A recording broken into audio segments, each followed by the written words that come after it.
अस्सलाम वालेकुम नाज़रीन, मैं हूं वसीम अली। आप देख रहे हैं चैनल न्यूज़ पॉइंट। नाज़रीन, पाकिस्तान के अंदर इंसाफ का कत्ल कैसे होता है, ये पनामा की जो तहकीकाती कमीशन था उससे आप बाखूबी वाकिफ़ हैं और आप जान सकते हैं कि कैसे पाकिस्तान के अंदर इंसाफ को जो है वो उसका कला कामा होता है। आज कल दोबारा से यानी कि गुज़िश्ता 2 रोज़ से एक बार फिर से न्यूज़ के अंदर, मीडिया के अंदर ये चीज़ दोबारा से वायरल हो गई है। पनामा का जो केस था एक बार फिर से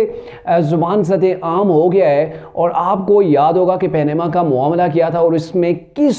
शख्सियत को, किस फैमिली को टारगेट किया गया था, असल वजह क्या थी, वो आज की इस वीडियो के अंदर आपसे डिस्कस करेंगे। होगी आपसे गुजारिश, अगर आपने अभी तक हमारे चैनल को सब्सक्राइब नहीं किया तो काइंडली सब्सक्राइब भी कर लीजिए और बेल आइकन को ज़रूर प्रेस कीजिएगा।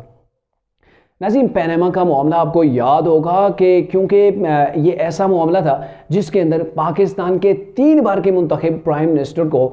इक़्तिदार से निकाला गया, उसे नाअहल किया गया और उनकी पूरी की पूरी फैमिली को जो है वो दीवार के साथ लगा दिया गया था। और ये जो पनामा का मामला था, आपको भी पता है कि उस वक्त जो लिस्ट जारी हुई थी कि किन पाकिस्तानी, कितने अफराद हैं जिनकी पनामा के अंदर जो है वो ऑफशोर कंपनीज हैं, तो उस वक्त जो तादाद सामने आई थी 436 थी, यानी कि 436 लोग थे जिनकी ऑफशोर कंपनियां थी। लेकिन जो ट्रायल किया गया उस वक्त के जो चीफ जस्टिस ऑफ पाकिस्तान थे, साबिक चीफ जस्टिस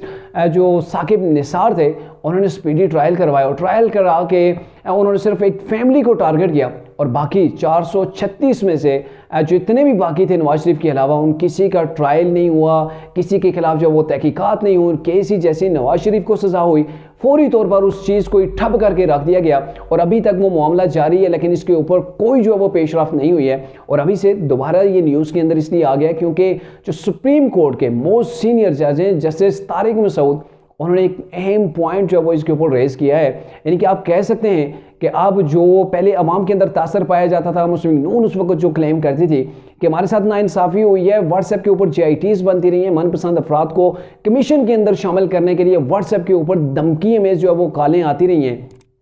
वो जो सारा सिनेरियो था कि कैसे जो है वो मैनेज किया गया था नवाज शरीफ फैमिली को दीवार के साथ लगाने के लिए, उन्हें इक़्तिदार से निकालने के लिए, तो वो सारी चीज़ें उस वक्त क्लेम हो रही थी। लेकिन अब सुप्रीम कोर्ट के अपने जजेस इसके ऊपर सवाल उठा रहे हैं कि ये जो मामला था ऐसे लग रहा है जैसे एक फैमिली को टारगेट किया गया और अब आगे इस केस का क्या बनेगा, क्योंकि जब सुप्रीम कोर्ट के मोस्ट सीनियर जो वो जज है इसके ऊपर क्लेम कर रहे हैं, क्वेश्चन रेज कर रहे हैं कि उस वक्त जो JITs बनी, कैसे व्हाट्सएप ग्रुप के ज़रिए से पूरे के पूरे मामले को जो है वो हैंडल किया गया और मुंतखब प्राइम मिनिस्टर को सज़ा दी गई। और उसकी बड़ी वजह भी ये है कि उस वक्त प्रोजेक्ट इमरान को लॉन्च किया जा रहा था और प्रोजेक्ट इमरान को कामयाब करने के लिए उस वक्त ये कहा जा रहा है कि उस वक्त के जो चीफ जस्टिस है वो भी इस्तेमाल हुए और उन्होंने बाकायदा तौर पर अपनी मुकम्मल कोशिश की कि किसी तरीके से नवाज शरीफ को पनामा केस के अंदर सज़ा दी जाए। हालांकि आपको भी पता है कि पनामा केस के अंदर से नवाज शरीफ की जो छानबीन की गई वहाँ से भी कुछ नहीं निकला और बिलाखिर मजबूर होकर, यानी कि एक जो केस है जिसका अपने ट्रायल करना है उससे हट के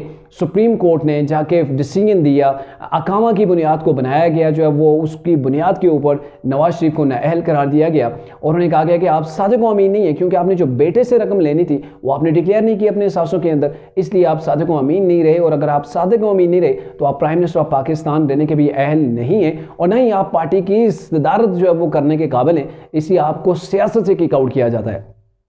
मतलब ये है कि उस वक्त जो इमरान खान लाडले को लॉन्च किया जा रहा था, उसके प्यार के अंदर हमारे कुछ इदारे के लोग भी थे, वो भी इसके अंदर इन्वॉल्व हो गए थे और कैसे एक जमहूरी गवर्नमेंट को और जमहूरी गवर्नमेंट के जो प्राइम मिनिस्टर से उसको कैसे साइड लाइन किया गया। और अब जाके क्योंकि इंसाफ का ये है ना कि वो हक़ाइक़ जो है वो छुपता नहीं है, सच जो है वो छुप नहीं सकता है, एक दिन उसने हया होना होता है। आपको पता है कि जो तारीख के सबसे मेरे ख्याल में मुतनाज़ा चीफ जस्टिस ऑफ पाकिस्तान जो रहे हैं वो साकिब निसार रहे हैं और उनकी वजह भी यही है कि वो जानबदारी के ऊपर जो है वो ये तासर पाया जाता है कि वो जानबदारी के ऊपर जो है वो फैसले करते रहे। और आज देखें उसी सुप्रीम कोर्ट के अंदर बैठे हुए जो जजेस हैं इसके ऊपर जो है वो क्वेश्चन रेज कर रहे हैं कि उस वक्त 436 में से नज़र ऐसे ही आ रहा है कि सिर्फ एक ख़ानदान को जो है वो टारगेट किया गया और वाकई में कुछ ऐसा ही हुआ था कि उस वक्त लाडले को मैदान खाली देने के लिए तमाम के तमाम जो सीनियर सियासतदान थे, किसी को तो जेलों के अंदर बंद किया गया, किसी को नाअहल किया गया, किसी को धमकियां दे के तरीके इंसाफ के अंदर जो वो शामिल कराया गया था